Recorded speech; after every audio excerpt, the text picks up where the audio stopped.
start with our questions. Can you describe the music of Apocalyptica in 3 keywords? No. Apocalyptica. No, next. It's a short interview. Have some grapes. Really cool.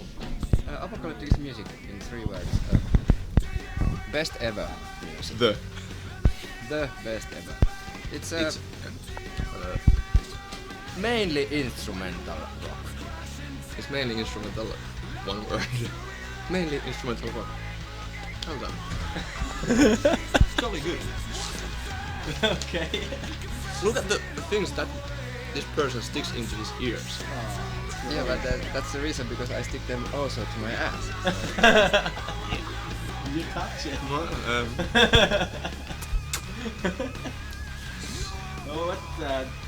what's the meaning of your name? No meaning really. But what was the original band name? Jailhouse band. Would you prefer a jailhouse band? No. Yeah, but we began the whole thing as just a project for our own fun, and we never had like any plans to become a rock band, like a serious rock band. So in the beginning we made some gigs. First gigs were in student parties and these kind of places, and we had to call ourselves somehow, and it was like Jailhouse band performing Metallica songs. But then we got this offer for the record deal, and there was the situation that you have to pick up something maybe more cool or something. And Apocalyptica is basically, it doesn't mean anything for us, but it's just a good sounding word.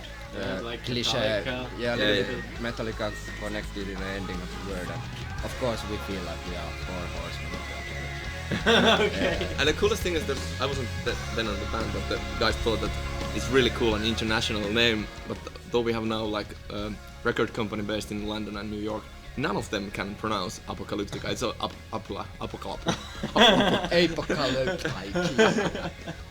Really international. Which other bands influenced you in your style? We know that's Metallica a lot, but are there other bands? I think this is sort of a melting pot, really, that not specific bands have really straight influences, but the people really listening to different kind of music, every one of us, and I think that makes the sort of like really what Apocalyptica is all about. That Even you can. I believe like. What's our name again? I want to play an AC/DC. I can't say our name. You should play ADHD. Yeah.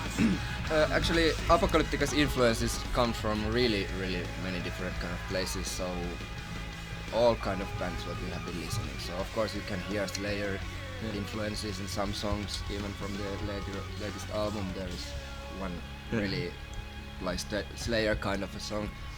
And but other favorites at the moment, for example, for me, is Rammstein, or then a couple of really cool Finnish bands like Children of Bodom, and Stamina is a really good band in Finland. Yeah. Kinds of then like System of a Down. I think it's something that quite many of us really appreciates, or Tool from the modern metal bands. Yeah. And what is the best compliment that somebody made you about your music and your career? It can be sexual. It's not. It's hard. It's always sexual. One of the coolest thing is that if a girl comes to say to me that I love the way how you play cello, could you treat me the same way? And then I'm asked, are you serious? Which part do you mean? Basically, I don't beat the women. Yeah. Okay. Just soft. Cool part was when we were doing this album and Last Hope track where Dave Lombardo plays drums, and we were in studio. He was recording it. We did it basically like we did a demo version with Eka of the song. I played the drums and Eka played the cellos, and then we sent that to Dave that he can learn the song and then play his own drum ideas on top of that. And we were listening the track in the studio back and forth, his playing and his version and versus the original demo. And then on some point he was listening, whose drums is this? Is this you playing or me playing? And that was sort of a compliment. Cool. Yes. Which are the 5 albums that you would save from a fire? If your house burns? Your wife burns? 5 albums. I can be the first. First and foremost, always is Sgt. Pepper's Lonely Hearts Club Band. That is the must. That is the one really to keep. Then I would say,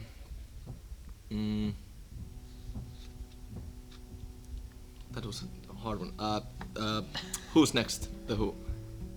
That's definitely one. And then Seal's first album. It's really something.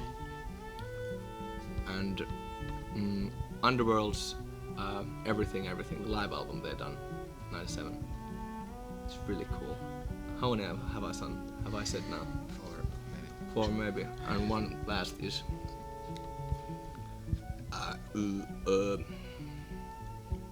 Young's Harvest.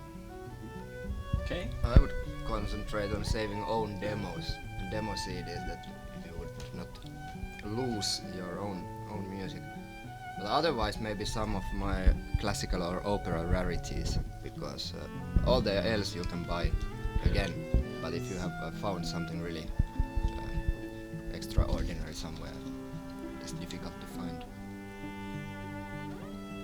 Can you say that your cello is like a friend for you now over the years? More like an enemy. Yesterday, no.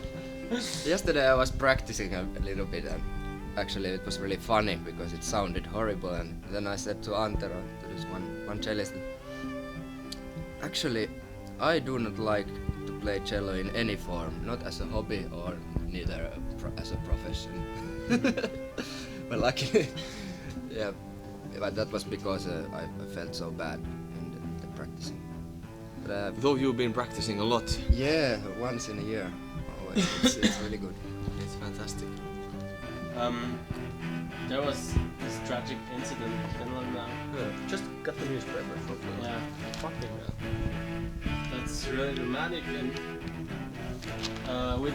we heard already that this guy was listening to Rammstein. And do you think that media and politicians take as first thing rock music to? Of course, anything away from themselves. Yeah. Who do you think takes more responsibility? The guy who plays rock with the guitar, or a politician who sends troops to kill some fucking civilians in the other side of the world? Or then the like right-wing politicians making decisions that the people get poor and gets unemployed really easy. I think that's the reason of the rock music. And basically there was quite much massacres and all kind of shit already in the Shakespeare's time, when no music was being heard from CDs. So it's impossible to say what influences and effects to whatever. But yeah, it really irritable, horrible thing. Could you possibly write a song in memory of the people that lost their life that day? This kind of incident, it might be or could be really an influence for a song. If there would be a possibility now to go to studio, you would make most likely quite angry song out of it, or melancholic or whatever.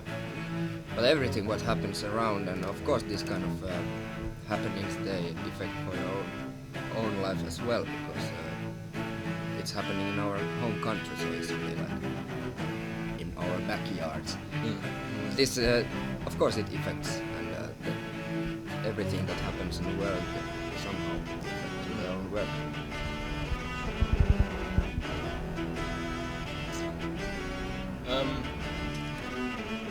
A guitarist throws his picks to fans, and the drummer is drumsticks. What are you throwing?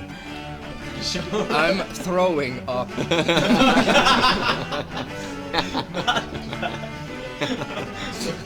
But you're not throwing your phone.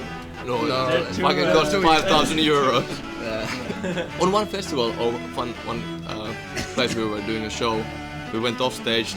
Guys left the bows to the their seats, and then the local promoter or somebody, local security guy or somebody, he took the bows and threw them to the audience. Fucking hell. Yeah, they are quite expensive still. Like, we are not using the most expensive instruments or bows on earth, but still, of course, they are But if we break strings or something, always trouble.